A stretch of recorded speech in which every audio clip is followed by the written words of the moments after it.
Have you ever looked up at the night sky and felt a sense of wonder? The stars seem so far away, almost unreachable. The nearest star to our sun, Proxima Centauri, is over 4 light-years away. That means even if we could travel at the speed of light, the fastest speed possible in the universe, it would still take us more than 4 years to get there. Our current spacecraft would take tens of thousands of years for such a journey. It's a vast, almost unimaginable distance that separates us from the rest of the cosmos. This immense scale of the universe makes interstellar travel seem like a distant dream, a challenge for future generations far, far away. But what if there was a shortcut? Imagine you could fold the fabric of the universe itself, bringing 2 distant points right next to each other. Think of it like a piece of paper. If you want to get from one end to the other, you can draw a long line. Or you could simply fold the paper in half and punch a hole through it. This hole is a direct path, a tunnel connecting 2 separate locations. This is the incredible idea behind a wormhole. This concept isn't just something from science fiction movies. The idea of wormholes comes directly from one of the greatest scientific theories ever developed, Albert Einstein's theory of general relativity.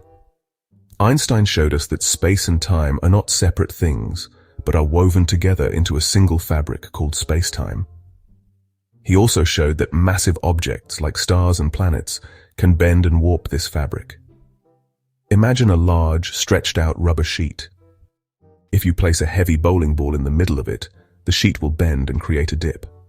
Now, if you roll a small marble nearby, it won't travel in a straight line.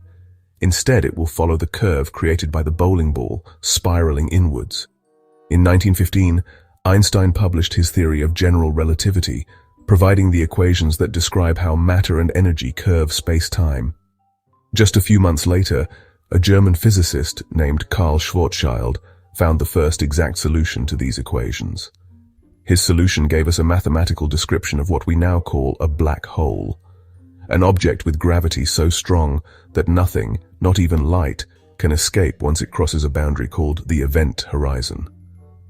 But Schwarzschild's solution contained something else, something deeply strange and unexpected.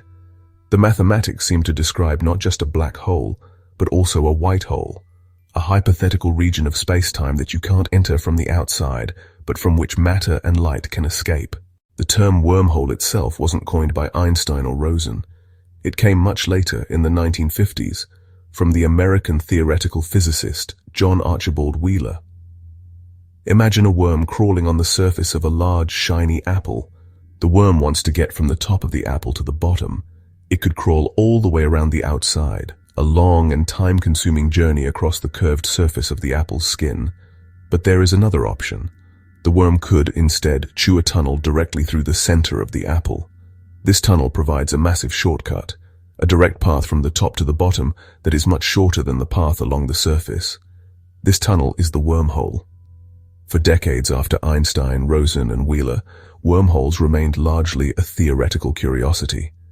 They were fascinating mathematical objects, but the consensus was that they couldn't actually exist in the real universe. The main problem was their instability. The Einstein-Rosen bridge, for example, would pinch off and disappear in an instant. Even if one were to form, it would be utterly useless for travel. Any traveler attempting the journey would be crushed at the singularity inside. This view began to change in the 1980s, thanks to a rather surprising source, the famous astronomer and science communicator Carl Sagan. Sagan was writing his science fiction novel, Contact, and he wanted a scientifically plausible way for his heroine to travel across the galaxy. So he did what any good scientist would do. He consulted an expert. He reached out to his friend, the brilliant theoretical physicist Kip Thorne at the California Institute of Technology. Sagan asked Thorne a simple question. Is there any way within the known laws of physics to create a stable, traversable wormhole? What Thorne and his team discovered was revolutionary. They found that a traversable wormhole was indeed possible, but it came with a very strange and demanding condition. To keep the throat of the wormhole open, to prevent it from collapsing, you would need to prop it up with a bizarre form of matter that has negative energy or negative pressure. This substance has been nicknamed exotic matter. The calculations performed by Thorne and other physicists suggest that to open a wormhole just 1 meter wide, large enough for a person to pass through, you would need an amount of negative energy equivalent to the total energy output of a vast number of stars over their entire lifetimes. The idea of negative energy might seem like a desperate trick to make wormholes work, but it actually has a surprising basis in real physics. The source is the strange world of quantum field theory and phenomena like the Casimir effect, which has been measured and confirmed in laboratories. If a wormhole can connect two different places in space, could it also connect two different moments in time? This question takes us from the realm of interstellar travel directly into the even stranger territory of time travel.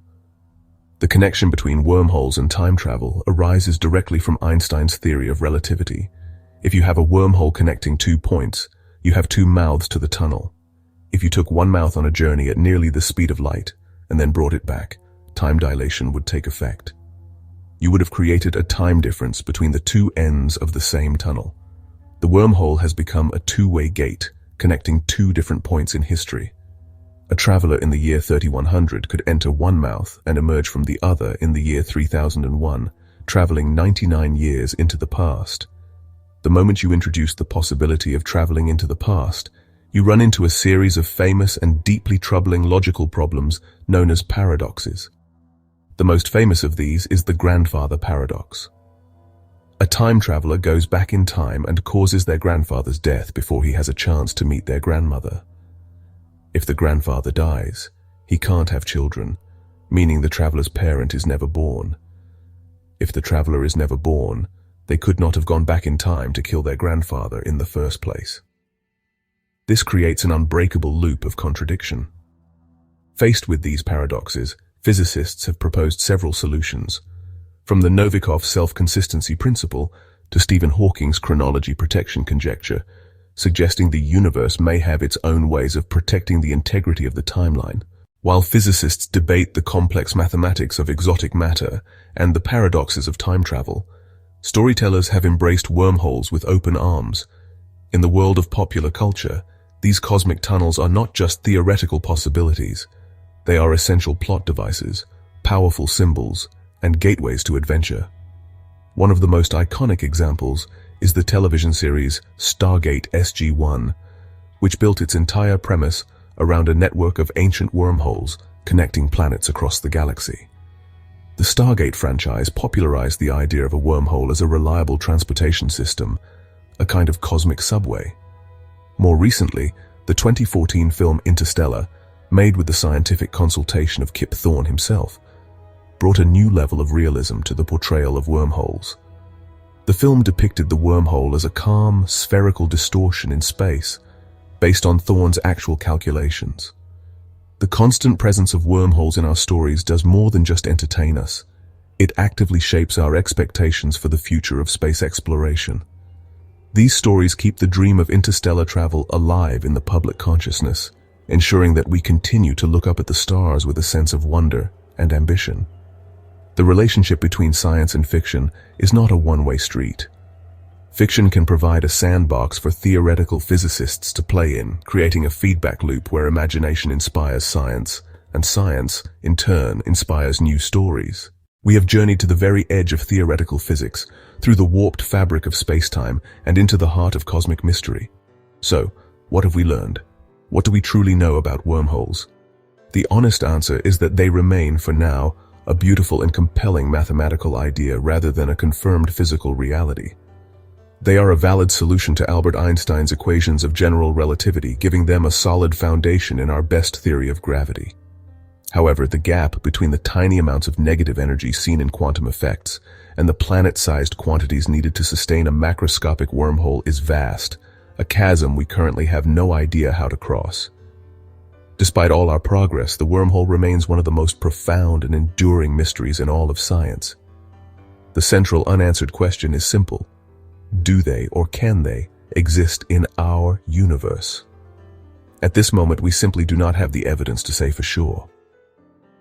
The search for answers pushes us towards the greatest unsolved problem in modern physics, the unification of general relativity and quantum mechanics. To truly understand if wormholes are possible, we need a complete theory of quantum gravity, a single framework that can describe all forces of nature. Whether or not we ever find a real wormhole, The ones we have created in our stories have already taken us on an incredible journey. The wormhole is a powerful symbol of human potential, a testament to our ability to imagine worlds and possibilities far beyond our immediate grasp. The journey has just begun.